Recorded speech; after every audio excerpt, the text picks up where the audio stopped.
근데 독수리가 자기들 언어로 얘기하는지 모르겠죠. 중요한 건 요한이 보니까 독수리가 날면서 이 얘기를 요한이 보고 있던 그 환상 가운데서 얘기를 들은 겁니다.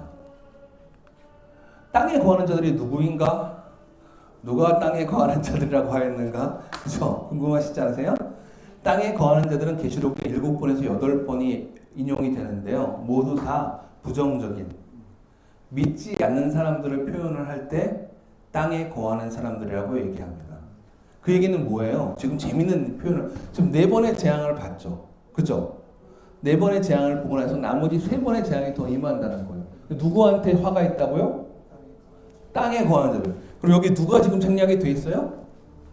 예수님 믿는 사람들은 생략이 돼 있습니다. 우리에게는 그것이 화가 아니라는 거예요.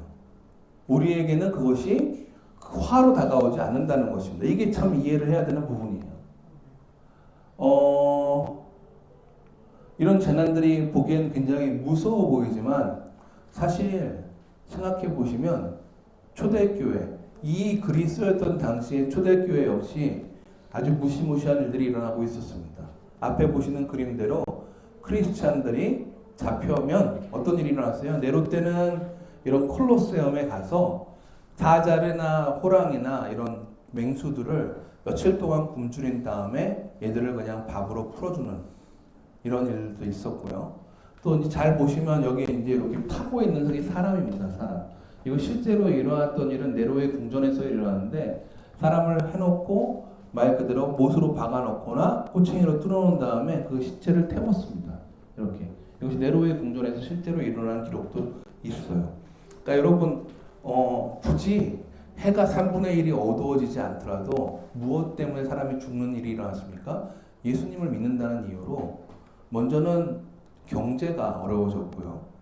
도미치안 때는 실제로 표를 주면서 황제 숭배에 참여하는 사람들에게만 먹거나 사거나 파는 것을 가능할 수 있도록 허락을 했던 때가 있었습니다. 그것 때문에 실제로 이 표를 받지 않으면 사고 팔지 못한 일이 일어나기도 했어요. 경제가 막히죠. 그렇죠. 그리고 또 문화생활도 제대로 할 수 없어요. 주변이 다 우상숭배자인데 예수님 믿는 사람 입장에서 보면 무슨 얘기를 대놓고 할 수 있었겠습니까? 그죠? 더군다나 그 사람이 내가 예수님 믿는 걸 알면 어디로 가요? 일로 갑니다. 그러니까 내 충성된 증인 안디바가 목이 잘려서 그러니까 죽임을 당할 때도라고 얘기를 하잖아요. 요한계시록 2장 3장에 보면. 그러니까 믿음이 내 생명과 현실이었습니다. Remember Me라는 2022년 그 탈북민들이 어떤 그 유독 수용소를 탈출할 때에 실제로 있었던 일들의 증언들을 모아서 영화로 만들었어요. 1시간 반짜리인데 저희가 기회가 있으면 보면 좋겠어요. 너무나 리얼하고 저는 탈북민들하고 한 4년 동안 같이 사역을 했기 때문에 그 얘기가 실제라는 것을 증언들을 통해서 또 들었습니다. 유독 수용소까지는 아닌데 또 그보다 약간 낮은 수준의 훈련소가 있습니다. 탈북했다가 그러니까 중국으로 도망갔다가 잡힌 사람들 거기서 이제 6개월 근데 거기서 저렇게 죽는 사람들이 많았대요. 얘기를 들어보면 종교를 얘기한 사람은 그 유독 수용소 안에서도 그 교화소가 있고요. 여기는 어느 정도 하다가 그나마 풀려날 가능성이 있는 사람들이에요. 그런데 이쪽에 완전 수용소는 뭐냐면 그거는 들어가서 못 나온답니다.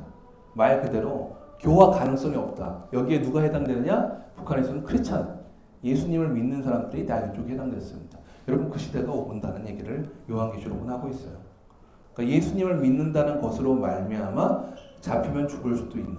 그러니까 사실 먼 데를 바라보지 않아도 이 고난이 얼마나 실질적으로 다가올지 생각해 볼 필요가 있습니다.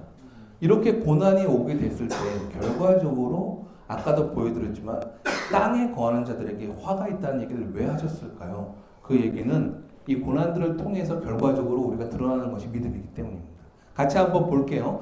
다니엘서 11장은 특별히 이 구절 31절 32절은 적그리스도와 같이 보이는 자가 와서 세상의 많은 일들, 악한 일들을 행할 때 믿는 사람들이 어떨 것인가를 증거하는 말씀이기도 한데 한번 같이 보시겠습니다. 시작. 그때는 그의 편에 서서 성소 즉 견고한 것을 더럽히며 매일 드리는 제사를 폐하며 멸망케 하는 미울 물건을 세울 것이며 그가 또 언약을 배반하고 악행하는 자를 괴율로 타락시킬 것이나. 여기부터 중요합니다. 시작. 오직 자기의 하나님을 아는 백성은 강하여 용맹을 바라리라. 초대교회사를 읽어보시면 당시에 사람은 두 부류로 나뉘었습니다. 이 어려움을 버티지 못하고 예수님을 나는 저주한다라고 배교했던 사람들이에요. 그래서 끝내 신앙을 버렸습니다. 이 사람들은 그냥 난 로마 황제 숭배하겠다고, 그러니까 이 요한계시록대로 뭐죠? 표를 받은 거죠. 그죠? 그런데 그렇지 않고 끝끝내 콜로세움으로 걸어 들어간 사람들이 있습니다. 그들은 자기들이 살아남았거나 4세기에 콘스탄틴이 기독교로 국교가 바뀔 때까지 살아남았거나 혹은 미리 잡혀서 죽었거나 그들은 자기의 하나님을 아는 사람이었고 그들의 이름은 지금까지 그리고 하나님께도 남아 있습니다. 이게 오늘 하시는 말씀의 중요한 주제인 것 같아요. 여러분, 나팔 재앙이 찾아온 게 중요할까요? 아닙니다. 재난은 오히려 내가 누구인지를 드러나게 할 겁니다. 여러분, 매일매일의 삶에서 여러분이 찾는 고난들이 있어요. 어려움들이 있죠. 혹은 친구들과의 모든 관계들. 정말 중요한 것은 이것입니다. 매일매일의 삶은 내가 어떤 신앙인인지 드러나게 할 겁니다. 말세에 분명히 어려운 때가 온다고 해요. 그런데 결과적으로 그것이 나한테 할 것은 하나뿐입니다. 내가 하나님을 참으로 아는 사람인가 아닌가를 드러낼 것입니다. 아멘? 그것밖에 없어요. 요한계시록의 계속적인 이 재난들의 주제에서 우리에게 주시는 말씀은 이것입니다. 이 재난들은 자기의 하나님을 알지 못하는 땅에 거하는 자들에게는 화로 임할 겁니다. 만약에 예수님을 믿지 않으면 그러면 그 사람들에게 뭐가 드러날까요? 자기가 하나님을 믿는 사람이 아니라는 것이 더 드러날 겁니다. 시간이 지날수록 인생의 막바지로 갈수록 그 사람이 하나님을 모르는 사람이라는 것이 더 드러나게 될 거예요. 삶의 열매로, 삶의 순간으로. 그런데 이 하나님의 시간표에서 예수님을 믿는 사람들은 그게 나팔재앙이 됐던 어떤 재앙이 됐던 어떤 것으로 찾아오던 간에 결과적으로 내가 하나님을 아는 사람이라는 것이 더더욱 드러나게 될 줄로 믿습니다.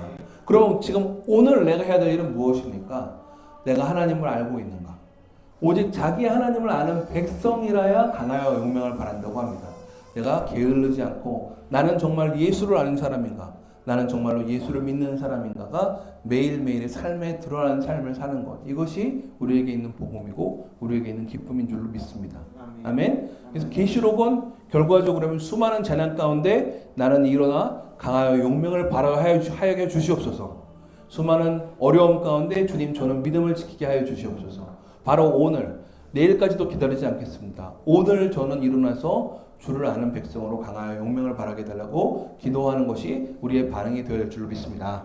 우리 함께 기도할까요? 하나님, 자기 하나님을 아는 백성은 그 어려운 요한계시록에 그 큰 환난이 있는 때에도 강하여 용맹을 바란다고 했는데 주님 일상에서 저희 삶에 다가오는 많은 일들은 오직 나의 믿음을 드러낼 뿐입니다.